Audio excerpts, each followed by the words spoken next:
అరెరెరే! మంచి వంటకం చేద్దామంటే అల్లం వెల్లుల్లి పేస్ట్ అయిపోయిందని బాధపడుతున్నారా?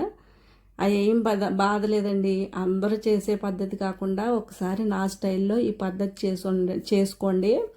చేసి చూడండి. తప్పకుండా కామెంట్ చేయండి. వీడియో అనేది స్కిప్ చేయకుండా చూడండి. టిప్స్ ఫాలో అవుతూ చేశారంటే ఎక్కువ రోజులు నిల్వ ఉండే అల్లం వెల్లుల్లి పేస్ట్ అనేది మనం ఈజీగా తయారు చేసుకోవచ్చు. చూడండి, నేను ఓ పావు కిలో కంటే తక్కువ, అంటే 200 గ్రాములు అల్లం, 200 గ్రాములు వెల్లుల్లి అనేది చక్కగా ముక్కలు చేసుకోండి. అల్లాన్ని కడుక్కున్న తర్వాత చెక్కు తీసుకొని, వెల్లుల్లి అనేది చక్కగా పొట్టు తీసుకోండి. ఇలాగా పొట్టు తీసుకొని మిక్సీ జార్లో వేయండి. వాటర్ అనేది లేకుండా, తడి తగలకుండా మిక్సీ చేయండి చక్కగా.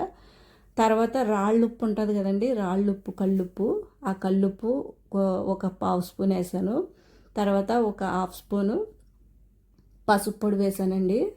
తర్వాత ఓ 2-3 టేబుల్ స్పూన్లు ఆయిల్ వేసుకొని చక్కగా మిక్సీ పట్టండి. మరీ మెత్తగా కాకుండా చక్కగా మనకి మంచి అరోమా కూడా వస్తుంది, టేస్ట్ బాగుంటుంది. ఇవన్నీ వేయడం వల్ల ఎక్కువ రోజులు నిల్వ ఉంటుంది అనమాట. తప్పకుండా ఈ నా స్టైల్లో మీరు ట్రై చేసి చూడండి. ఎక్కువ రోజులు నిల్వ ఉంటుంది, వాసన రాకుండా ఉంటుంది, పాడవకుండా ఉంటుంది.